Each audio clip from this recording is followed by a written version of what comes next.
Hey everyone, Andy Stickle here. Hey, so I was reading an article today about Toys R Us, and it looks like they're kind of moving through the process of shutting down their store and laying off or shutting off down their stores, I should say, and laying off about 3,000 people. And it kind of reminded me. I went into Toys R Us about probably maybe 3 or 4 weeks ago, and I went in there, and I hadn't been in a Toys R Us for probably about 15 years, or maybe even longer than that. Honestly, I don't remember being in there ever since I was kind of a kid. And I remember whenever I would go to Toys R Us when I was a kid, when I was like 8 years old, 9 years old, I'd go in there, and it was amazing. It was like the most amazing place in the world. I would go in there, and I still remember. I still remember how the place looked. I remember how the place smelled. I remember everything about it. And the reason was because I was so excited because there was just, I was 8 years old. There was a million toys in there for me to play with, and I felt like I could get anything I wanted.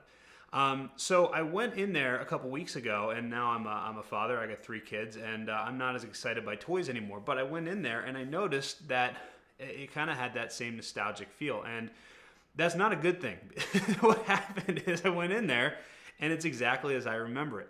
And that is why Toys R Us is dead today. Because Toys R Us, they were killing it in the 80s and the 90s because they had these brick and mortar locations. But they didn't innovate. They didn't move forward with the time. So in the 90s, when this thing called the internet was coming out, they really didn't embrace it. What ended up happening was in 2000, or maybe it was like 2001, they made this deal with Amazon, where Amazon, instead of Toys R Us, basically, going out and investing in their online future and creating an e-commerce platform and everything, they basically paid Amazon to do their entire e-commerce and to fulfill all their orders. So what ended up happening was in like 2003 or something, Amazon broke their contract with Toys R Us, and Toys R Us was left without any e-commerce platform and way behind because basically Amazon had figured out how to sell toys online. So they ended up getting sued by Toys R Us and all kinds of stuff. But the damage was done, and Toys R Us, you can say that this day was coming, and it started in 2001 when Toys R Us didn't innovate. When they were very cocky, they said, okay, what's going right now is working really well for us, and we're not going to innovate in the future. We're just going to pass it off to somebody else, not worry about the internet. And that's something you need to think about with your law firm. If your law firm is doing awesome right now, you need to start thinking about where is all that business coming from, and in 2 years, is that source still going to be available? In 5 years, is that source still going to be available? And what's the next thing? There's a guy named Harvey Mackay. He's an author, and he has a quote that says, dig your well before you're thirsty. And I think there's a lot to that. You need to basically be preparing for what's coming, even when everything's going great right now. You need to prepare yourself for the future. So, you can go back 5, 6, actually probably about 10, 11 years ago, and find people that were killing it using Yellow Page ads. How are they doing now? The Yellow Pages. I got a Yellow Pages book. I got a phone book like a couple weeks ago. Actually, I did a video about it. I didn't even open it. I picked it up and I threw it right in the trash can. Nobody's getting leads from Yellow Pages anymore. Facebook. A lot of people relied on Facebook, basically making posts on their Facebook fan pages. In January of this year, Mark Zuckerberg made the announcement that they're going to be basically showing less content from publishers.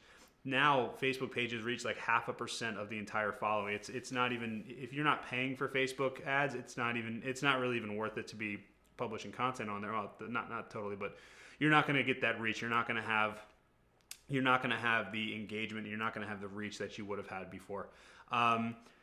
If you rely on Google for your SEO, Google's doing great right now. We have a lot of clients that are killing it with SEO, do really well in the maps, get a ton of phone calls. But Google is a business. Google wants to make money. Every time you get found organically in Google, Google's not getting paid, and they don't like that. They've come out, and I'm not going to give an exact quote because I don't remember the exact statistics here, but they've come out and said they're going to make several $billion on local by the end of either 2018 or 2019. I don't remember what it was. But if you need an example of this, just go look at the Google local services ads. Go to Google and search San Francisco plumber and see what happens. There's all these paid local listings. They all say Google guarantee next to them.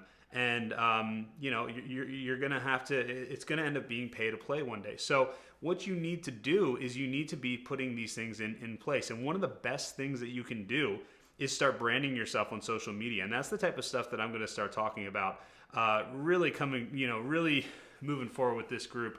SEO is a big thing, and SEO is really important. And I don't think SEO is going anywhere. But what if it does? I don't know. I don't know what Google's working on. So you've got to prepare yourself so that you're never relying on just one thing. You've got to always be looking at what's the next thing that's coming. What's the next thing that's coming? Otherwise, you're going to end up like Toys R Us, and you're going to end up having to really scramble and figuring out, how am I going to get leads? I have a lot of people that come to me and talk to me and say, hey, listen, we were doing really well 6 years ago, and we don't have anything now, and now they have to start building their website presence. Now they have to start building their social media and all that kind of stuff, and it's a slow climb.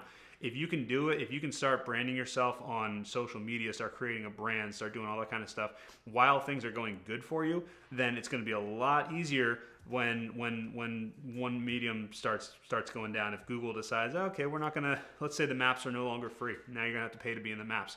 It's not going to kill you because you've already got another medium that's kind of going for you. So branding yourself using multiple platforms, and I'm pushing Facebook really big, but not just Facebook. You need to create content and put it on Facebook, put it on Instagram, put it on YouTube, put it on. There's a new one called Vivo that just came out, or is it Vivo? It might not, Vero, something like that. Something with a V that just came out. We're going to check out. Snapchat might be one. I don't know. But you've got to kind of start looking at what's happening in the future, and really take advantage of it. Otherwise, you're going to end up with like Toys R Us. So that's just my little PSA today. Just kind of keep that in mind when you're working, and hope you have a good day. Thanks.